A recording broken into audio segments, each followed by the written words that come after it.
Voici un aperçu de notre soirée décryptage des médias avec Bala Fofana, journaliste à Libération, sur le thème des paris sportifs. Bonsoir tout le monde. Merci de venir aussi nombreuses et nombreux pour notre dernier petit débat avant l'été.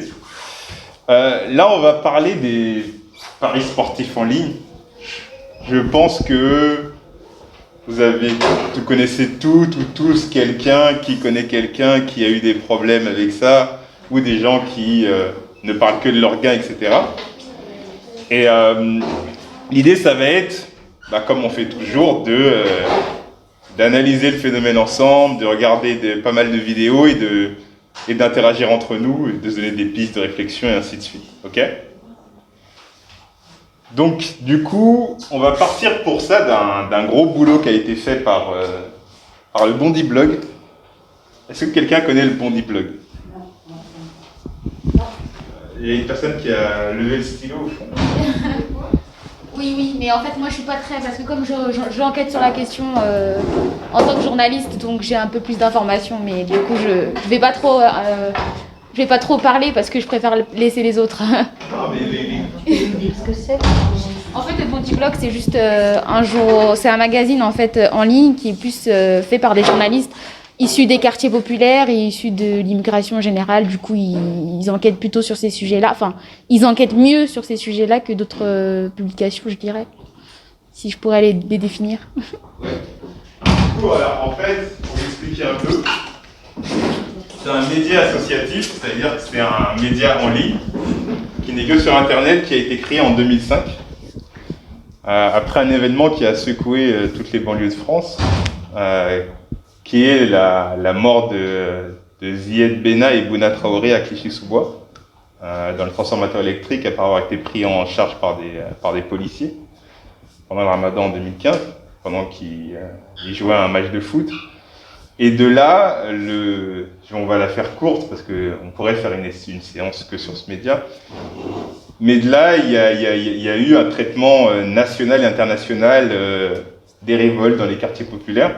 Il y a des journalistes suisses qui sont venus, qui se sont installés à Bondy et qui ont décidé de raconter les quartiers de l'intérieur. Ça veut dire pas comme on faisait dans la presse traditionnelle, qui est plutôt avoir ses bureaux à Paris et aller en banlieue quand ça chauffe. Eux, ils voulaient être en banlieue toute la journée et raconter de façon immersion les quartiers populaires. Et donc, c'est comme ça que s'est créé le média. Au bout d'un mois, ils avaient 1 million de visiteurs uniques. Après, ils ont eu un deal avec Yahoo, etc. Et maintenant, c'est devenu un espèce de média donc on est en 2015, en 2021, qui a 16 ans et qui est un média de référence et sérieux sur les quartiers populaires. Et c'est le média dans lequel j'ai été formé avant d'atterrir à Libération. Donc, pour poursuivre la métaphore sportive, ça a été mon Clairefontaine, donc mon centre de formation, avant d'aller dans un grand quotidien national. Ok ? Et donc, du coup, c'est vraiment ce média qui, très tôt dans l'année, même en fin d'année dernière, commençait déjà à alerter sur ce sujet et à faire des papiers. Et après, il y a eu une accélération dans la presse au moment de l'euro, c'est-à-dire que tous les quotidiens nationaux, internationaux, etc. ont commencé à écrire dessus. Et c'est intéressant parce que ça va nous pousser à aller des fois en Belgique, en Suisse aussi, parce qu'ils parlent français et ce sont des pays qui sont très influencés par la France, mais qui répondent aux problématiques différemment. Mais avant de rentrer dans le vif du sujet, on va quand même se faire plaisir entre guillemets en regardant de la publicité. Okay ? Et même si je vous mets de la pub, rassurez-vous, on n'est pas sponsorisé par Betclic ou Winamax. En fait, c'est un fils, en gros, qui parie, qui gagne son pari et qui donne une vie de rêve à sa mère. On peut voir avec l'ascension de l'ascenseur qu'elle va dépasser au fur et à mesure les populations, enfin, comment dire. Au départ, elle est dans l'immeuble des pauvres et elle va même jusqu'à l'immeuble du plus riche ou la piscine sur le toit. Elle va les dépasser pour dire que maintenant, elle est plus riche qu'eux et elle vit mieux qu'eux. Et après, elle finit dans un avion en mode elle est tout le temps en vacances. Tout ça grâce à son fils qui gagne de l'argent au pari. Il y a des étapes un peu violentes. Ouais, en plus. Est-ce que tu peux revenir sur les étapes un peu violentes ? Bah, c'est pour que ça marque, j'imagine, hein, toute cette violence, c'est hyper fort, quoi. C'est qu'il y a une allégorie de la religion qui paraît Voilà. Ouais. dans la pub. C'est le 7e ciel. Effectivement, il y a deux allégories. Il y a celle de la montée vers le ciel, et il y a aussi l'image qu'on utilise beaucoup pour caractériser les quartiers populaires, qui est l'ascenseur social. Et on dit souvent qu'il est bloqué, qu'il est plein de pistes, que le mécanicien n'est pas venu le réparer. Là, en gros, le fils gagne et il fait exploser sa daronne. D'accord? Et en fait, ce qu'il faut voir, c'est que la première pub se résume à la punchline de PNL. Avant, j'étais moche dans la tête, aujourd'hui, je ressemble à Eva Mendes. La deuxième pub, c'est la punchline une villa à Marrakech pour la daronne, parce qu'elle a souffert en France. Ok? Donc, ça s'appuie sur ça, et le nom de la pub, c'est quand même tout pour la daronne. D'accord? Ça veut dire que, dans l'idée, un enfant qui voudrait le bien de sa mère et qui serait conscient de sa souffrance, jouerait à Winamax pour essayer de la sortir de la misère. Et on n'a pas réagi, personne n'a parlé du slogan de Winamax. En quoi il reprend des codes et qu'est-ce qu'il veut dire?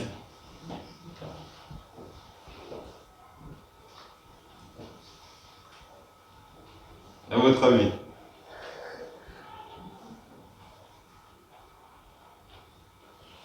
Est-ce que quelqu'un a une idée?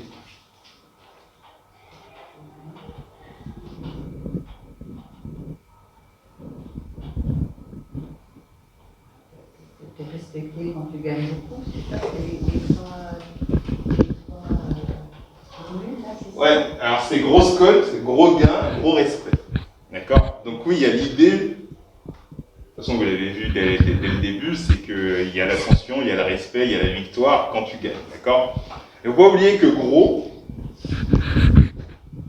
notamment dans les années 90, c'est un mot affectif qui était beaucoup utilisé par un groupe de rappeurs qui ne vit pas trop loin du 13e, qui s'appelle 113, avec son chanteur Rimka qui est un interprète des Tontons du Bled. Et gros, c'est aussi un mot affectif pour dire mec, mon pote, etc. D'accord? Donc ça joue aussi sur ça. D'accord? Donc ça veut dire qu'en vrai, c'est... Il y a le côté affectif et il y a le côté plus c'est gros, mieux c'est et bling bling. Donc ça joue sur ces sens-là aussi. Donc ça va aussi chercher dans les codes de street culture que peuvent être le rap, etc. et l'argot. Ok? Comme quoi, c'est vraiment très étudié. D'accord? C'est vraiment des gens qui s'assoient dans un bureau avec leur fantasme de la banlieue et qui se disent il faut parler aux banlieusards moyens, aux fils d'Algériens moyens, aux fils de Maliens moyens, et le pousser à mettre des thunes clairement dans les jeux en ligne. On pense aussi à la culpabilité de ceux qui font ça, parce qu'en fait, le mec, il fait gagner sa mère. Donc, ça incite aussi les autres à aller dans ce sens. Sinon, il y a culpabilité, peut-être. Et n'oubliez pas sur la mer, par exemple, souvent dans le trafic de drogue, quand on cherche à faire de nouvelles recrues, on leur dit souvent, regarde, ta mère, elle est là, elle porte des courses, elle casse sa pipe et tout, t'as même pas honte. Toi, tu fais pas d'argent, tu l'aides pas. Et la figure de la mère, ça peut être aussi une figure de culpabilisation pour des gens qui pourraient se tenir éloignés. Ça veut dire, ta mère, elle est en galère au milieu du quartier, et toi, qu'est-ce que tu fais? Donc on va te dire, va sur Winamax et sauve ta mère. Et la stratégie, c'est justement de dire à la personne, bon ok, voilà, je perds, mais le site m'offre des cadeaux, pense à moi, je vais faire une story stylée en loge VIP dans le stade de Barcelone ou dans un match du Paris Saint-Germain. Et en même temps, ça va me donner envie de reparier à nouveau. Parce qu'en plus de l'emmener en loge VIP, on va lui donner ce qu'on appelle des free bets, ça veut dire que ça va être des codes gratuits, des codes qu'on va lui donner avec un bon de 10 euros, 20 euros, etc. pour reparier à nouveau. Et donc il y a vraiment l'objectif de rendre les gens dépendants. D'accord? C'est comme de la drogue. C'est-à-dire qu'on va te donner la première dose pour que tu la prennes. Et après, dans l'addiction, toi, tu vas faire tout ce que tu dois faire pour aller essayer de trouver de l'argent et dire que non, tu vas te refaire. Et le problème des réseaux sociaux, c'est que les gens ne mettent en avant que leur victoire. D'accord? C'est-à-dire que tu peux voir en story quelqu'un qui va prendre 500, 300, 400 euros, mais il ne te fera jamais de story de ses défaites. Et donc du coup, il y a même des gens qui finissent par dire « S'il te plaît, parie pour moi, je te donne 100 euros. » D'accord? Et là, ça peut ramener en chaîne quelqu'un qui parie pour quelqu'un et tout le monde perd en fait.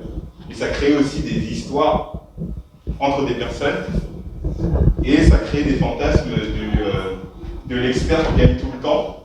Alors qu'en fait, l'expert qui gagne tout le temps, souvent, c'est la bête noire de ces sites.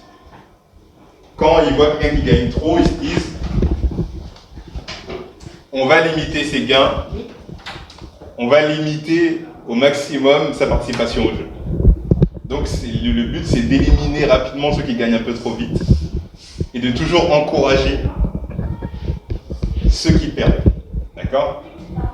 En gros, pour vous faire un exemple, c'est comme si un conseil de classe, on mettait félicitations, encouragement qu'au dernier de la classe et qu'on mettait des blâmes au premier de la classe. D'accord? Parce que le but, c'est que c'est les perdants qui sont intéressants. Ce sont les perdants qui croient que un jour ils vont gagner et qui même se disent non, là, ça fait, j'ai mis 5 000 euros, il faut que je récupère ma touche. Il faut que je la récupère, je vais déterminer, je vais lire l'équipe, je vais m'informer, je vais devenir un expert. C'est pour ça qu'il parle de l'illusion de l'expert, c'est de faire croire que, en suivant, en lisant l'équipe, en regardant l'équipe le soir, en regardant des talk shows, etc., en parlant avec tout le monde, en suivant des sites de pronostics, en suivant des influenceurs qui font des pronostics, je vais avoir un maximum d'informations et je vais être bon pour parier. Sauf que les pronostiqueurs et tous ces gens-là sont sponsorisés, souvent, par ces interfaces qui, elles, finissent toujours par gagner à la fin. En fait, soit elles te dégagent parce que tu gagnes trop, soit tu perds tout le temps et t'es un pigeon parfait, en fait. Le matin, tu vas aller acheter ta baguette, tu réfléchis, mais je vais croiser qui quand je vais sortir et à qui je dois de l'argent. Et donc, ça crée tous ces problèmes-là et toutes ces difficultés-là. Et par exemple, si on prend l'exemple d'un jeune couple qui s'installe, qui vient de se marier, on peut imaginer que le compagnon va aller prendre de l'argent dans le compte épargne du couple pour se refaire et donc tuer des projets de vie, en fait. Ou même aller récupérer de l'argent dans le compte qui a été mis ouvert pour l'enfant. Et ce sont des problématiques qui sont vraiment très destructrices dans les structures familiales. C'est-à-dire qu'en fait, vous avez quelqu'un de votre famille qui est un trou financier et qui peut ne pas vous prévenir et vous mettre vraiment en danger. Parce que dans le cadre du mariage, par exemple, si on est marié civilement, quand un des conjoints est défaillant, l'autre doit répondre. Et l'autre n'est pas forcément au courant qu'elle vit avec une personne qui est endettée de 150 000, 200 000 euros. Parce que ce sont souvent des choses qu'on cache, et les gens sont plus habilités, encouragés à parler quand ils gagnent, et à taire les défaites, qui pourtant sont nombreuses. Et une question que les gens posent peu, c'est quand quelqu'un vous parle d'un gain, il faudrait lui dire, mais t'as perdu combien par rapport à ce que tu as gagné. Et c'est ça qui est intéressant. Parce que c'est comme un bilan comptable. Ça ne sert à rien de calculer que les entrées si les sorties sont plus importantes. Et donc ça crée vraiment des gros drames familiaux. Et un comportement addictif peut amener vers d'autres comportements addictifs, c'est-à-dire que ça peut vous ramener aussi en dépression. Il y en a qui se suicident. Parce qu'ils se rendent compte qu'ils arrivent à un niveau où ils ont menti, caché des choses et qui sont totalement dépassés par la situation, où il y en a qui tombent dans les drogues en plus d'être addicts au jeu. Et donc, avec des systèmes d'addiction qui se superposent et qui suivent les uns les autres. Ouais. Parce que je t'enquête aussi sur la question, du coup, je voulais juste ajouter un petit truc, c'est que c'est aussi, il y a une forme de manque, c'est vraiment une addiction en fait. C'est-à-dire que quand on joue pas, on le ressent physiquement, on n'est pas bien, on peut avoir on a des crises de manque, et on n'arrive pas à arrêter en fait. Ils peuvent tout faire pour arrêter, mais ils n'arrivent pas. Du coup, il y a un site qui s'appelle SOS Joueurs, vous pouvez aller sur le site et il y a des gens qui laissent des témoignages, ça fait froid dans le dos. C'est des gens qui perdent tout, qui sont en instance de divorce, qui parlent plus à leurs enfants, qui ont fait des tentatives de suicide, qui ont vu des psys mais ça marche pas, qui en fait limite ont envie de mourir parce qu'ils n'arrivent pas à arrêter en fait. Et ils savent que c'est destructif, que ça peut les tuer, mais ils n'arrivent pas juste tout simplement à arrêter. Ça fait peur. Ah oui, bien sûr. Il y a des gens qui me disent voilà, mon record c'est 2 semaines. Ouais. J'ai pas réussi à faire plus de 2 semaines sans jouer. Il faudrait que les gens qui sont addicts, dépendants, voient ce reportage-là qu'on vient de voir avec ce mec pourri qui parle des fragiles et la façon dont il manipule. Ça peut provoquer des déclics peut-être quelquefois. Ouais, et pour aller plus loin, ce qui est dur, c'est que psychiquement, ils ont le goût de la victoire et la sensation de la victoire. Et c'est quelque chose qu'ils veulent reproduire à tout prix et aller rechercher. Comme quand on va chercher la sensation que nous donne un produit stupéfiant, par exemple. C'est-à-dire qu'il y a vraiment... Ils savent que tout le monde ne va pas gagner, d'accord ? Et ils sont même plus au courant que nous des situations extrêmes dans lesquelles ça les met, du fait de devoir voler, mentir, tricher. Mais justement, ce qui est compliqué, c'est qu'il y a une dimension aussi chimique, limite, de réaction dans le cerveau qui se crée, etc., et de manque à une sensation. Puis ils pensent qu'ils peuvent se refaire aussi. Oui. Et il y a ça, c'est qu'il y a toujours la belle histoire de quelqu'un qui était fauché, qui s'est refait, d'accord ? Et ce qui est important, c'est qu'on est des êtres humains, mais souvent on oublie qu'on est connectés et on pense un peu trop être unique. Donc on peut souvent dire les autres, bon, ils n'ont pas eu de chance, moi c'est différent. Et tu vois, quand tu demandais est-ce qu'ils sont au courant et tout, ce qui est important c'est quand il parle de l'impossibilité qu'il a. Il sait qu'il perd de l'argent. Il sait qu'il se met en danger. Il sait qu'il a fait le tour de tous ses proches à qui il a demandé des thunes. Il a même fini par voler. Et lui, son réflexe de survie, ça a été de se dénoncer lui-même à la police. En disant, je vais aller en tôle. Et là, je vais peut-être pouvoir commencer une cure, en fait. Ouais. Mais c'est un acte désespéré, mais c'est mieux que le suicide, entre guillemets, en fait. Parce que aller se dénoncer soi-même, c'est aussi faire un appel à l'aide. Dire, ok, je vais mal, je vais tellement mal que j'ai été jusqu'à voler dans la caisse de mon boulot.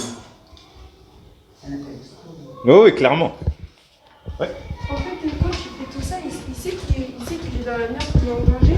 Mais en fait, dans sa tête, il a toujours l'impression qu'un jour, il va gagner. Donc c'est pour ça qu'il continue. Et il espère qu'un jour, il va gagner, en fait. Mais en fait, il va gagner, mais très peu. Mais ce que tu dis, c'est très important sur l'espoir. Parce que c'est quand on dit l'espoir fait vivre, l'espoir fait jouer aussi.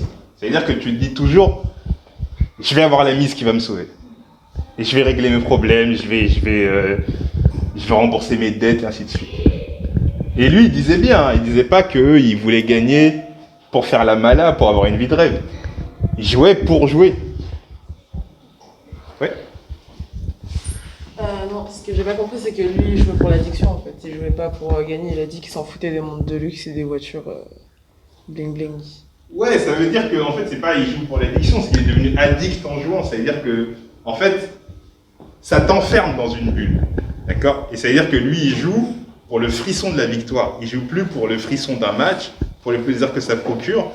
Il joue pas pour sortir sa daronne de la misère. Il joue parce que ça crée une décharge électrique dans ton corps. Et que t'en redemandes. En fait, il a fait comment pour voler l'argent ? Il a fait comment pour voler l'argent ? Ben, il n'a pas expliqué, mais Mais je suppose qu'il a accès à une pièce et qu'il applique. Mais il faut vraiment être désespéré pour vraiment aller en prison plutôt que de continuer à jouer, quoi. C'est fou. Genre, Et voilà, aujourd'hui, il a des problèmes judiciaires, sa vie, elle est très compliquée. Mais dans son désespoir, je pense que dans son jugement, ce qui a joué en sa faveur, en circonstances, comment on se dit ça déjà, atténuantes, c'est qu'il se dénonce lui-même et qu'il reconnaît qu'il a un problème. Donc à partir du moment où quelqu'un reconnaît qu'il a un problème, tu peux commencer à essayer de travailler avec la personne, l'orienter vers des trucs et tout. Ok ? Et pour finir, il dit bien qu'on ne gagne jamais en jouant. C'est la morale de l'histoire. Ouais. Là, on va se mettre une dernière vidéo et après, je voudrais que vous gardiez en tête, on va revenir en France, le rôle de l'État, parce qu'on a... Cette vidéo nous a permis de parler des parieurs des sites de paris, qui, elles, savent qu'elles n'ont aucun intérêt à communiquer, donc ne disent rien du tout. Ce qu'il faut savoir, c'est que la loterie romane, elle est un peu dans la situation de la Française des Jeux. Ça veut dire qu'elle emploie les mêmes codes, parce que c'est ça qui marche chez ses concurrents, mais elle est quand même un peu plus sous la pression de l'opinion publique, parce qu'elle est dans son pays. Donc elle est un peu dans une position d'entre deux. D'accord ? Et Unibet, Betclic, Winamax ne vous répondent pas parce que de toute façon, ils font leur argent et on met en avant leurs fraudes qui sont en plus passibles de condamnables par la loi, etc. Parce que ça, on ne l'a pas dit aussi, mais même les pubs, en fait, on n'a pas le droit de faire des pubs qui promettent l'ascension sociale et gagner beaucoup d'argent comme ça. En fait, c'est de fait illégal dans le droit français. Donc ça veut dire que ce sont des compagnies qui ne respectent même pas le droit.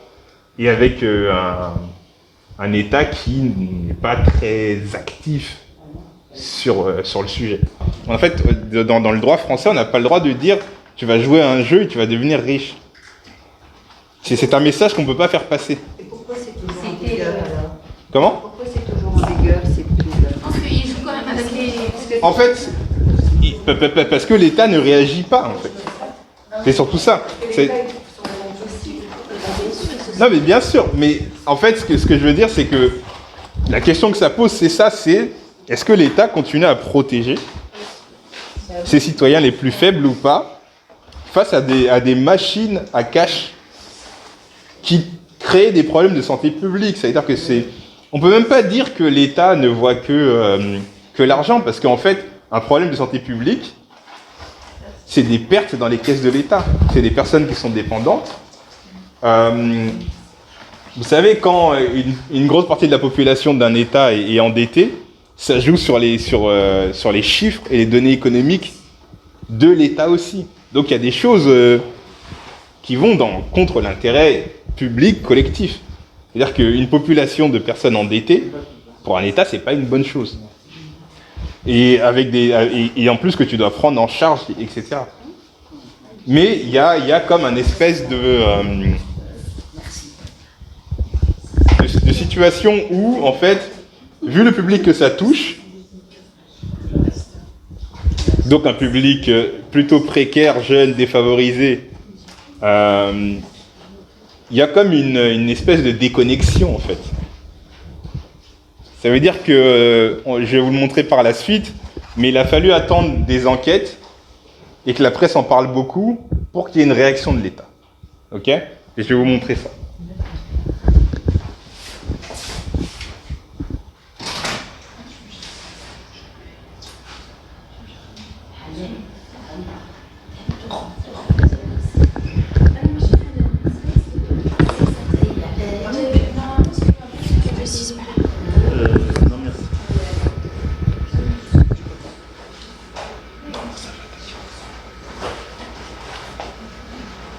Donc vous vous souvenez que je vous ai dit que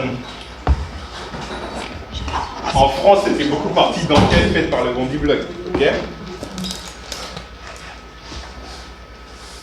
Est-ce que quelqu'un peut lire le tweet qui a été publié hier ?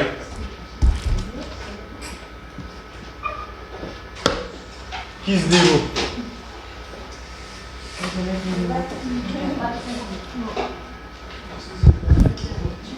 Tu vois bien ? C'est en blanc, quoi. C'est en rouge. Il faut lire ça. Ah, ça va. L'info bébé Paris sportif. Après notre travail d'enquête et la médiatisation qui a suivi, l'Autorité nationale des jeux lance une consultation autour de la publicité des opérateurs de jeux en ligne avant d'éventuelles propositions pour muscler les règles d'encadrement. Donc, c'est suite, comme souvent malheureusement, à une mise en avant par la presse, une médiatisation forte, le fait de voir que au début c'est un petit média de banlieue qui en parle et qu'ensuite c'est BFM TV qui en parle, Libération, Le Monde, Les Échos, etc., qui est une réaction officielle. D'accord ? Et bien sûr, le mal a déjà été fait, mais des associations et des structures qui prennent en charge les gens vont essayer de se greffer dans ces consultations pour essayer justement de rappeler des principes de droit basiques pour au moins essayer d'enrayer et de réduire l'aguichage qui est fait de manière très très violente. Ça ne saura pas tout, mais après la consultation, ce qu'on peut imaginer aussi, c'est qu'il y ait des moyens qui soient mis en œuvre pour la prise en charge des personnes. Ça va être une des demandes fortes aussi, en plus d'encadrer les contenus publicitaires de ces marques. Ok ? Donc voilà à peu près la séance. On aurait pu évoquer bien sûr plein d'autres aspects, mais l'idée c'était que vous ayez une vue un peu générale du problème. Et là, je vais vous laisser un peu manger tranquille et profiter de la pizza. Merci, merci beaucoup. C'était très intéressant. J'ai appris beaucoup de choses. C'était les décryptages de Bala. À la semaine prochaine pour un nouveau podcast.